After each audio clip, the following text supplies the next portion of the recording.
Viktor Frankl, who survived Auschwitz concentration camp and the Nazi death camps, wrote the infamous book, Man's Search for Meaning. He wrote, "When we are no longer able to change a situation, we are challenged to change ourselves."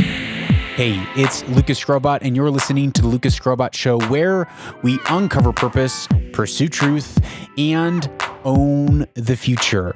Today, we are going to be talking about two pervasive worldviews that are surprisingly springing forth in a new way in this day and age. And the reason I say surprisingly springing forth, because in my mind, the answer to this question that is being debated across the globe, and by some, it's not even a debate, this is the way that life is. In my mind, this question has already been answered. It has been answered with the ideology of the Nazis and the fruits of that. It has been answered with the USSR. It has been answered with North Korea. It has been answered with Cambodia.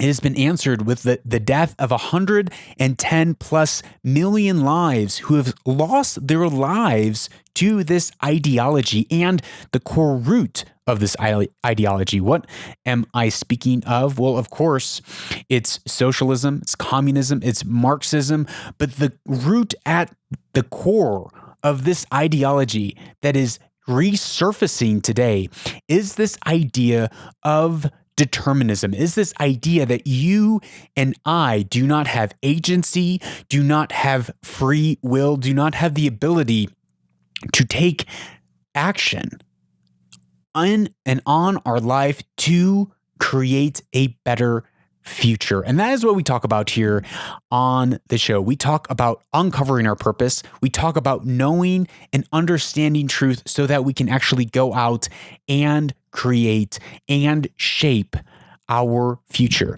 So in order to get started today, I want to talk about first the definition of determinism. Now, determinism is the doctrine that all events, including human action, are ultimately determined by causes external to the will. Some philosophers have taken determinism to imply that individual human beings have no free will and, therefore, cannot be held morally responsible for their actions. Now, we are seeing this explode across the world today. We are seeing excuses for people's actions and behavior explode across the world today. Oh, they're doing this because they're in poverty. They're doing this because they're not educated. They're at war. They're rioting because they're oppressed. The list goes on. And the reason that they're oppressed is because of a system. Now, this ideology specifically, it springs much further back from Marx and Engel, but it really blossomed with Marx and Engel and the philosophies of Marxism, which then has sprung into postmodernism. If you remember our conversation with Dr. Stephen Hicks, an excellent episode, he really unpacks postmodernism, even in his book, under explaining postmodernism. And he expanded that on the show and talking about where these ideas today are coming from and where do they lead. So this idea of determinism is this idea that you and I are nothing but a sack of chemicals and a sack of cells, and we do not have any free will of ourselves, but we are just the product of the environment and the society. And the society, as Marx and Engels would teach, is merely the product of the means of production. What does that mean? It means that whatever the economic drivers are, that is the thing that shapes society, and that is the thing that shapes and determines the things that you and I do. We have no free will. We have no morality, isn't even a thing, because we are just a sack of cells. Now, the other side of the aisle believes that you and I have agency, that you and I have free will, that we are not merely a product of our environment. Now, of course, the environment that we're raised in greatly impacts and affects us, but it does not determine the things that we're going to say, the thoughts that we're going to think, and the actions that we are going to take. Who we are, the environment that we grew up in does not determine us. It might influence us, but we have the ability to change our thoughts, to change our patterns, to actually grow into healthier people. We are not victims of circumstance. So agency, the definition of agency, because I was asked about this week, agency is subtly distinct from the concept of free will. The philosophical doctrine that our choices are not the product of casual chains, but are significantly free or undetermined. Human agency entails the claim that humans do, in fact, make decisions and enact on them in the world. Now, this is so important because if we are able to make decisions and enact on them in the world, it means that there actually is morality. We can make right and wrong decisions. There is good and evil because it's not just some autopilot program that's running in our head that's been caused by society, but we are deciding it. That means the responsibility ultimately falls on our shoulders. But under the worldview of determinism, it says, well, you're in debt because, man, you're society. It says, well, you have, health problems, you have relationship problems, you have communication problems because, that's just the environment you grew up in. You can't help it. And those people who say that you can help it, well, they're just privileged. Don't worry about them. Stay stuck. Stay a victim. But you and I, are we victims? Absolutely not. We do not want to be victims. And we can see the fruit of determinism. We look at the USSR. And we see that this core ideology in Marxism is determinism, which sprang into socialism, which led to the death of 110 plus million people across the USSR, across communist China, across Cambodia, across North Korea, even today. This ideology that you and I do not have morality, that you and I do not have agency, that you and I do not have free will, has led to the deaths of hundreds of millions. Why? Because when the ruling body says that your ideas, that who you are as a person is flawed and is not compatible with the new system that they want to bring into the world, well, you can't change you because there's no choice that you've made. You are just a product of your environment. And sadly, that environment was under this horrible system that caused you to think the way that you think today. And there's no way that you can help that. And there's no way that you can change that. So, since you're not guilty, you're also not innocent. And you can't change. So, the only thing to do is to do away with you. That's where these gulags in the USSR come from, where they put these in these concentration camps and these re-education camps to try to reform their minds. But ultimately they say, well, you're a part of a specific class or a specific race. You are a part of a specific ideology that just doesn't mesh with the new world order that we are trying to bring about today. So, sorry, but you gotta go. And that is what led to the death of hundreds of millions in Cambodia. They took anyone who had glasses, anyone that was educated, and said, you must go because you are oppressing us, because you are the privileged class, and we can't re-educate you because you are the way that you are because of the society that you grew up in, and you can't help it. But you also aren't meaningful to us. We have to do away with you. That is the fruit of determinism. It's this victimhood state that traps people and then lashes out on people who have decided, you know what? I'm not trapped. Now, in certain philosophies, this article on Wikipedia goes on to explain about agency. In certain philosophies, philosophical traditions, particularly those established by Hegel and Marx, human agency is a collective historical dynamic rather than a function arising out of individuality. This is what Hegel believed. This is what Marx and Engels wrote about. They said, you do not have individual free will. Rather, who you are is just a collective. And we've argued about this on the show almost a year ago now about whether you are an individual or a individual. Are you just an individual? Are you just a subset of the society that you live in? Or are you an individual with the ability to choose, with the ability to think for yourself, the ability to say, I am going to stand up and think for myself. I'm not going to go along with what the masses tell me. That's what I have this sticker of the green grocer, and it's in the sticker, it's all these grocery stores that are red that says unite, unite, unite. And this idea that we all have to be lockstep in the way that we think. And then there's one grocer, the green grocer, who says, you know what, I'm going to think for myself. I'm not going to put up the propaganda and go along with the masses. I'm going to have a thought that might be different than everyone else. And that is okay. And that's okay. But under determinism, this is a dangerous, dangerous thought. Now, the other day, I was scrolling through Instagram and I saw this amazing quote. I think it was actually Brandon Polk, who has been on the show multiple times, 3 or 4 times now. He reposted this. I tried to find the original author. I could not find it, but here's the post on Instagram. It says this: marriage is hard. Divorce is hard. Choose your hard. Obesity is hard. Being fit is hard. Choose your hard. Being in debt is hard. Being financially disciplined is hard.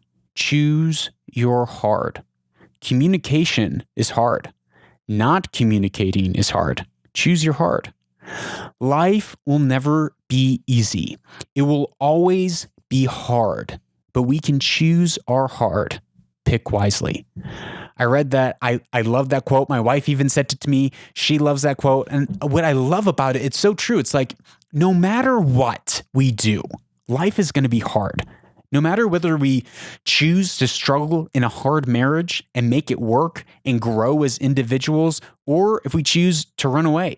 When we run away from a marriage, especially if we have kids, it is messy. It is destructive. The same with our health. Being obese, I'm not obese, but I have friends who were severely overweight, and our friends had to sit down and call them out and say, hey, the doctors say that you're going to die at 30. We need to do something about your health. Being obese is hard. You have severe health problems. We're going to fight for your health. And praise God, she fought for her health, and a transformation, and well into her 30s, now 40s. She is healthy, and she had medical problems. It wasn't just that she liked to overeat. She had thyroid problems. So this quote from Instagram, it's not saying, hey, you can choose all the circumstances of your life. It's saying you can't choose the circumstances of your life, but you can choose how you want to respond to each and every circumstance in your life. And that is the thing. Life will never be easy. You will always have hard circumstances, but you can choose whether you want to be a victim of those circumstances or if you want to fight those circumstances. It does not promise that we will always be able to win those circumstances, but we can maintain our own dignity, our own individuality, our own free will in that. It is just like that first quote by Viktor Frankl, where he says, when we are no longer able to change a situation, we are challenged to change ourselves. But that comes out of the place of believing that you and I are able to change ourselves. That comes out of the place of believing that you and I are not just a sack of chemicals. that are not just stuck, determined, and victims to whatever circumstances we find ourselves in, whatever social, economical situations we find ourselves in, but we have agency to do something within that. That doesn't mean that we're going to be Jeff Bezos or rich overnight, but it does mean we can choose how we want to respond to our circumstances. But sadly, not everyone thinks the way that maybe you or I might think. In fact, I love this quote on choosing your hard, and I was surprised that a couple days later to see someone repost this response to that. And it says this: marriage is hard. Staying in an unhappy marriage is harder. Obesity is hard because it is stigmatized. Fit is not always accessible to everyone. Being in debt is a complex social economical phenomenon, often related to privilege. It is not necessarily related to discipline. Communication is complex. Learning to communicate is a lifelong experience. Finally, you don't always get to, quote unquote, pick your hard. And thinking you do is the epitome of privilege. Now, a couple things on this response. Marriage is hard. Being in an unhappy marriage, of course, is harder. But does that mean that you should walk away from the marriage? Does that mean you should walk away from the marriage? That's going to be hard too. Maybe staying and fighting for the marriage and growing and remembering your commitment to one another and working on that together. Now, if one person's completely unwilling, and this is the argument that I've heard, it's like, well, what if my husband or my wife just left me and I had no choice? I'm still in love. I wanted to fight for that marriage, but I can't. They're not willing to fight for this marriage. I'm in it alone and they left. What do I do? And that's where we go back and say, well, yeah, well, of course, it's not like you chose to get a divorce. They chose to divorce you, and that's their choice. You cannot control them, but you can control how you respond. You can control whether you want to live the rest of your days embittered and angry, growing up to be crusty, or you can choose to forgive and be tenderhearted, even in the midst of pain and suffering. We cannot choose many things in our life. Goes on, as I told the story about being obese. Yeah, being obese is hard, and fit is not always accessible to everyone because people do have health problems, but you can choose to fight it or you can choose to be a victim in it. Now, this one of being in debt is a complex social economical phenomenon. In some cases, sure. If some people get caught up into trafficking or these labor schemes where they bring people to a new country and then they stack them up with tens of thousands of dollars of debt that they have to now work off for the rest of their life because they're literally in bondage, in slavery. Well, yeah, but that's slavery. And even in the midst of that, well, you can choose how you want to respond. And of course, this is a circumstance that's not related to their discipline. They got tricked and they got trapped, and there are wicked and evil people who are looking to exploit the vulnerable. And we're not talking about that in this situation. Communication is complex. Of course it's complex, but that doesn't mean you're going to not communicate. You're going to learn to communicate and struggle in that communication. And this last point about thinking that you can choose is the epitome of privilege. This is a point that I want to hit. That the fact of the matter is you cannot choose your circumstances often, but you can choose how to respond to those circumstances, and that can drastically impact the way that you live. You have free will. Now, this has been proven. Remember, we talked with Dr. Michael Egnor, and he talked at length about how our mind works, how our brain works, how it interacts with our soul, how we are actually a dual-dimensional being. We are part spiritual and we are part physical. We expand over the space of two different dimensions. The only being that has one leg in the spiritual realm and another leg in the physical realm at the same time. We have free will. Listen to Dr. Michael Ignor's response to whether or not you and I have free will. There are two reasons, I think, to posit that we have free will. First of all, because on a purely logical basis, if we deny free will, we end up talking nonsense. And it's because of this. The modern denials of free will are invariably based on determinism. Determinism is the viewpoint that chemical reactions and all the atoms in our body work according to physical laws that are all determined. And generally, people who deny free will are materialists, and they think that we're wholly material beings. So if everything in our body is determined by chemicals and physical laws, then we couldn't possibly have free will because we're just determined by chemistry. The problem is, if that is true, then the opinion that we don't have free will is a chemical reaction of some sort. It must be, as if that's all we have is chemical reactions. But chemical reactions are not propositions. They're not things that are capable of being true or false. If I mix two chemicals and they form fizz, I can't thereby say, oh, well, that's true, or oh, well, that's false. There's no truth or false to it. It's just a chemical reaction. Right. So if you're claiming that you are a meat machine, that might be true, but your claim has no claim to truth. Your claim is just a chemical reaction. So if you're saying I am fully determined by my chemicals and you should believe me, I could say, well, maybe you are determined by your chemicals, but you haven't even said anything to me. I'm just listening to fizz. Oh, man. So it's self-refuting.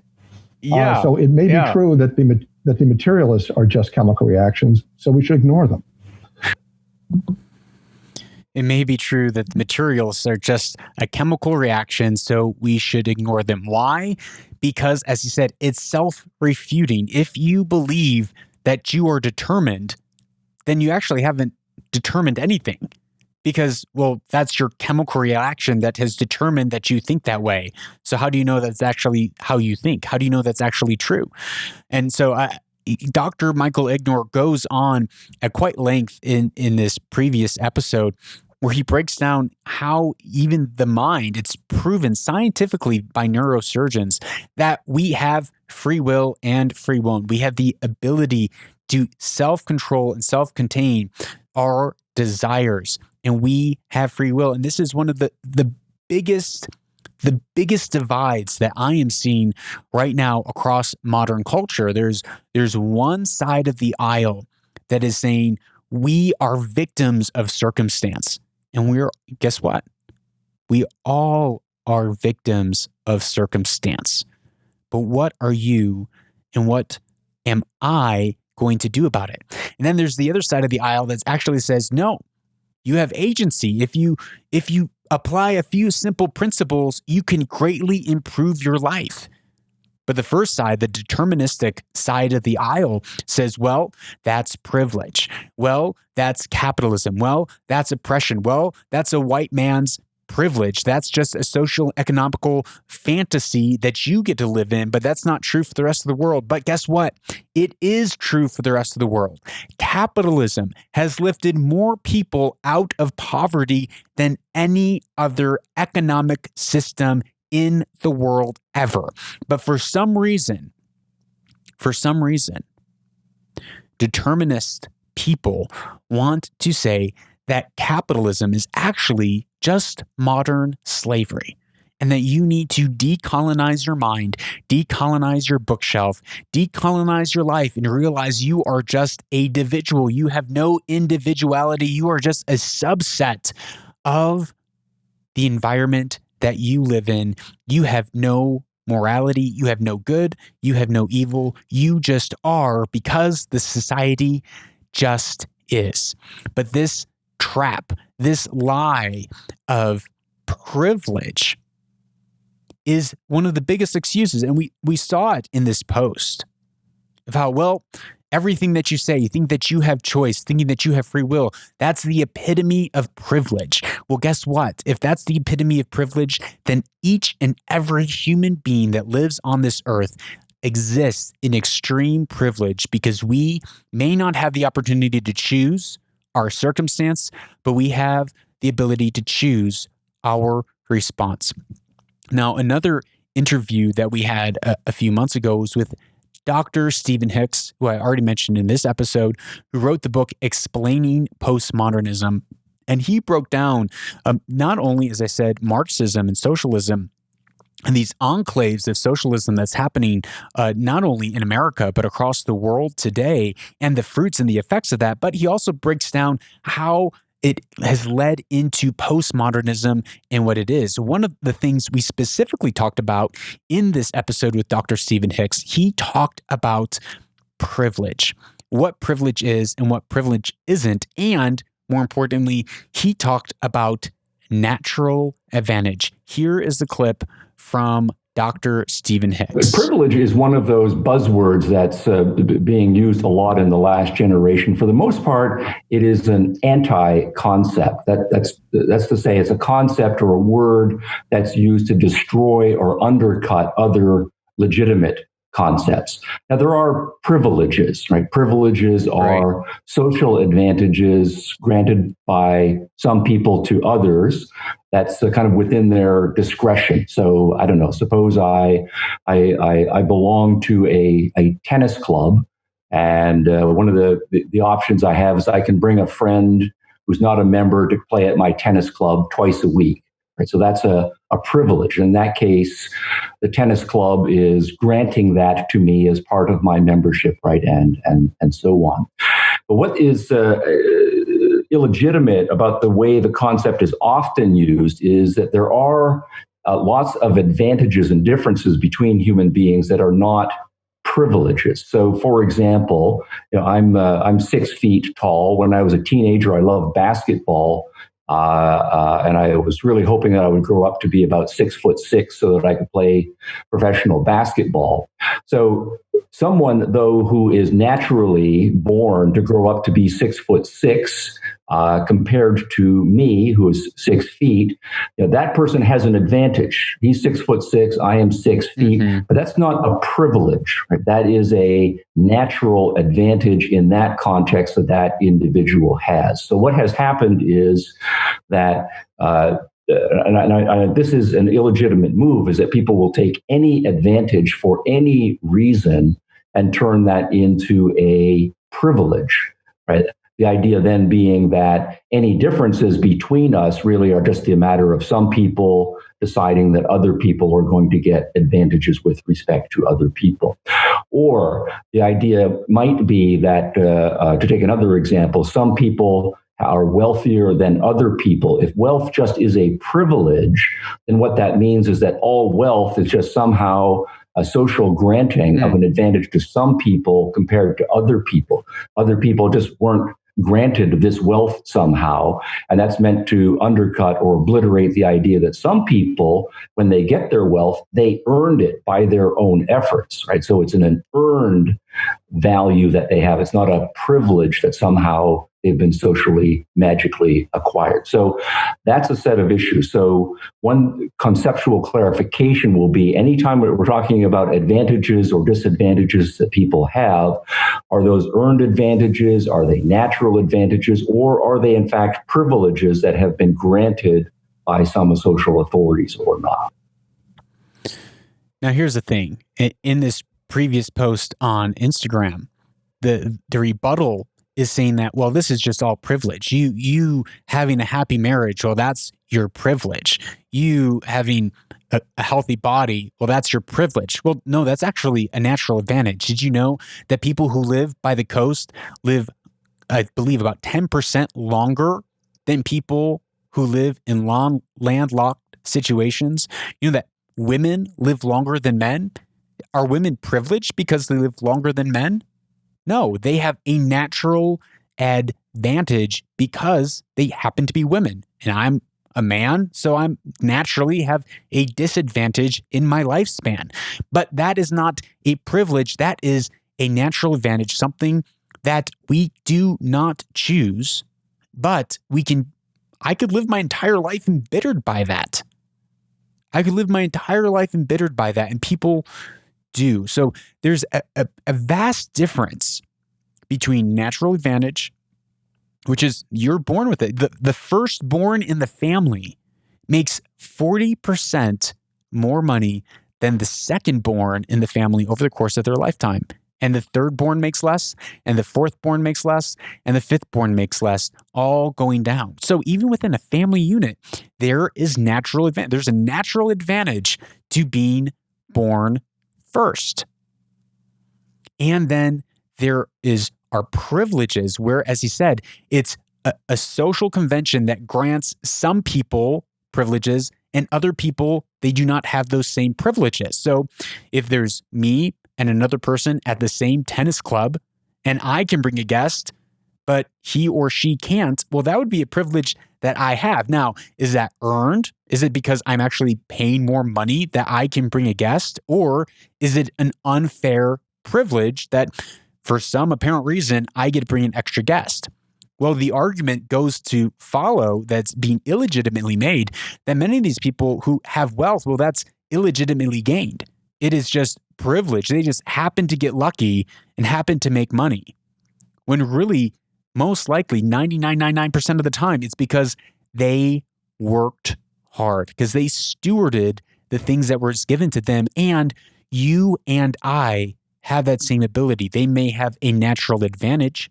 Maybe their parents passed down to them hundreds of millions of dollars. That's a natural advantage, but that doesn't change yours and mine response to that natural advantage. My fear with all these this ideology of determinism and even just the tone from a lot of these the dialogue that's happening, saying everyone's a victim, that there's this privileged class versus this oppressed class, I fear that it's making excuses for people and keeping them locked in cages and throwing away the very key that can get them out, their own choices, their own agency, their own decisions to believe something different, to do something different with their life. But when we're told that we're victims, that we can't control our life, where everything's been determined because of the system that we're in, then we throw away the very key that can get us out and that has gotten so many people out, which is their free will, choosing to believe something, choosing to guard their thoughts, choosing to seek out truth.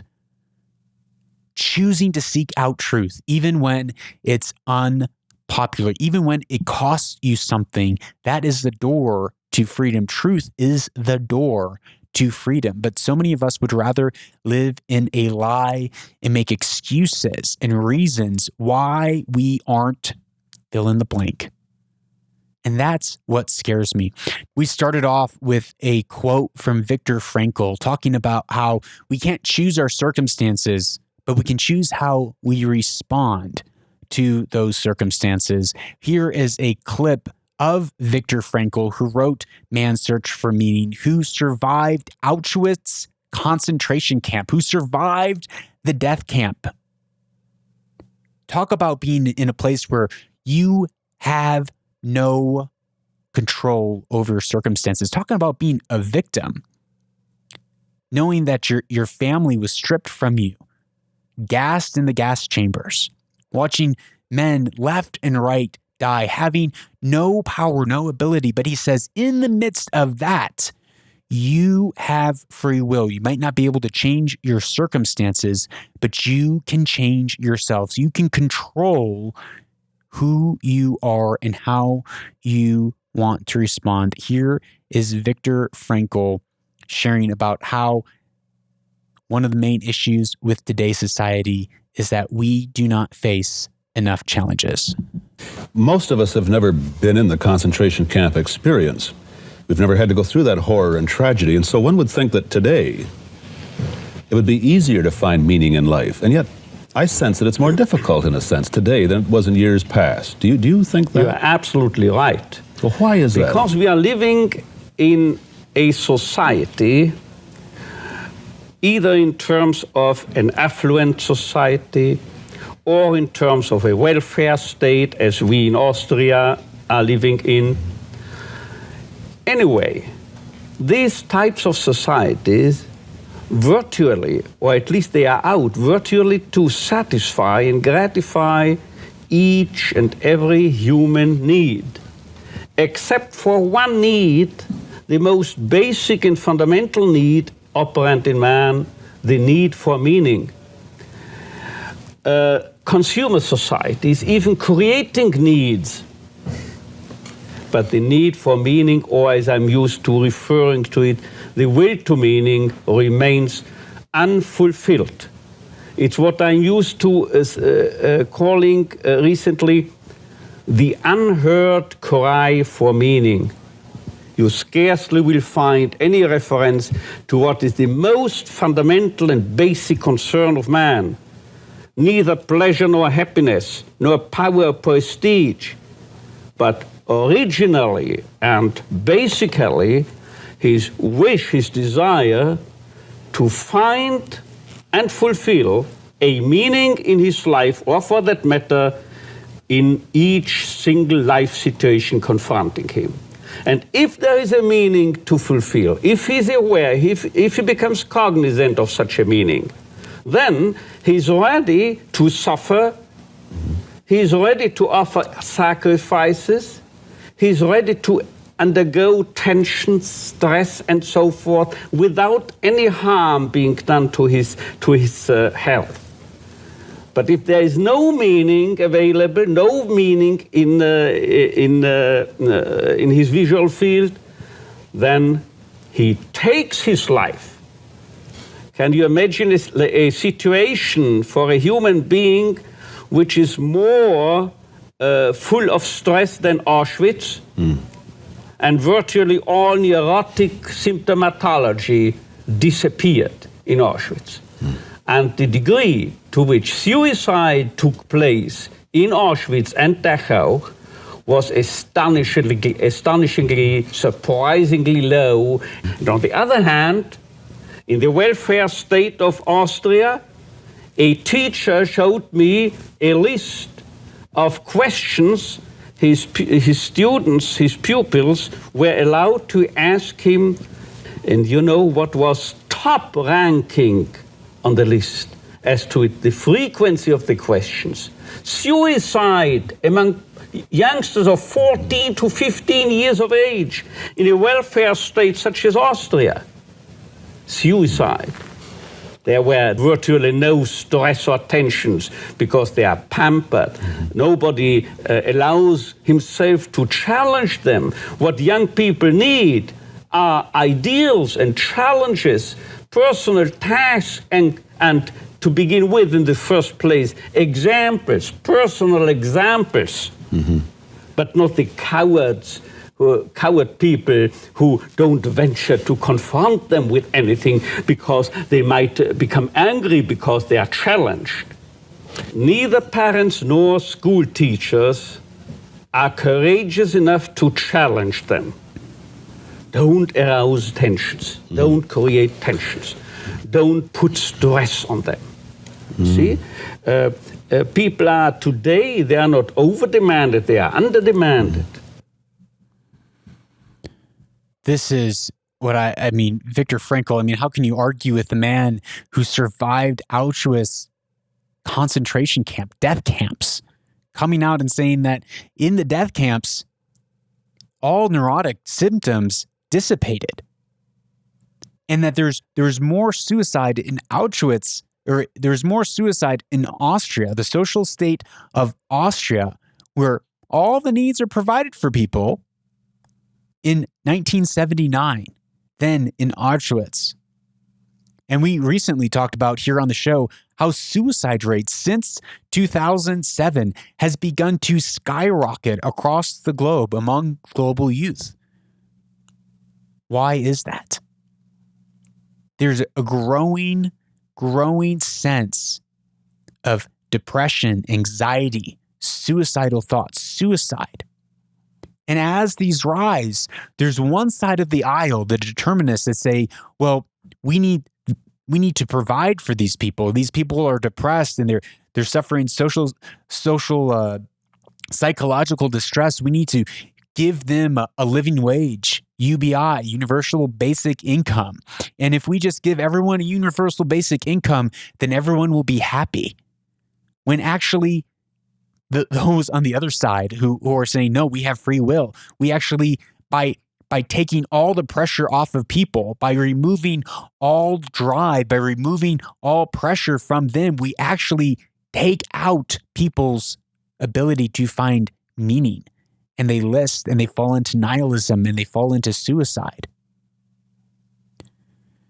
The answer is not to make things easier for our generation and UBI and just trying to solve everyone's problems with the government intervening. The answer for our problems, one of the answers, maybe not the answer, but one of many answers, is a generation standing up, throwing off our snowflake-isms, throwing off our victimhood, and putting a weight on our shoulders and carrying it and running with it and making something of our lives, doing something with our times, demanding something from ourselves, to pursue a worthy goal, to pursue something that we can be proud of, that our children, that our great-grandchildren can be proud of, because we suffered long, because we suffered for a vision that is greater than ourselves. But when we play the victim and when we say, well, that's just the luck of the roll. That's, all these other people are privileged, but you're not. So we're going to try to make your life easier by just keeping you there in that victim state. That does not help. That drives people further and further into despair, because it says, yep, there is no help for you. There is no solution for you. That's just how you are. Be okay with how you are. Even though you want to change, you shouldn't want to change. Just stay there, because, if you want to change, that's a sign that you've fallen into the colonialistic, capitalistic lie that you should make something of your life. And it leads to nihilism, and it leads to depression. It leads to a meaningless life. But you and I were born for meaning. You and I were born for purpose. And this is the truth, that you have agency to stand up and seek out the truth, to know the truth, because it's been revealed to us, to know the truth, to pursue the truth, to every day wake up and do our best to live out the truth and find our purpose and our meaning in the world. And our purpose and our meaning, it's not about me. It's not about us. It's about those around us. And it's about how can we serve those around us so that other people can reach their dreams, fulfill their goals, and fulfill their purpose and meaning in the earth, find their purpose and meaning in the earth. This is how we own our futures. This is how we shape the future. So I want to thank you for being here with me on the show. My book anchored this discipline to stop drifting. I wrote this book in a time where I was asking many of these questions. I was drifting. My life felt meaningless. And in this short 100-page, highly actionable book, I talk about how I found a way to take action and actually reach those goals and break off meaninglessness from my life. Please, if you ask me a question, WhatsApp me at +1 202 922 0220. I would love to answer your questions. And if you do, I'll send you some free stickers. Remember, you are a person who goes out and seeks out truth, uncovers your purpose. So go out this week and own your future.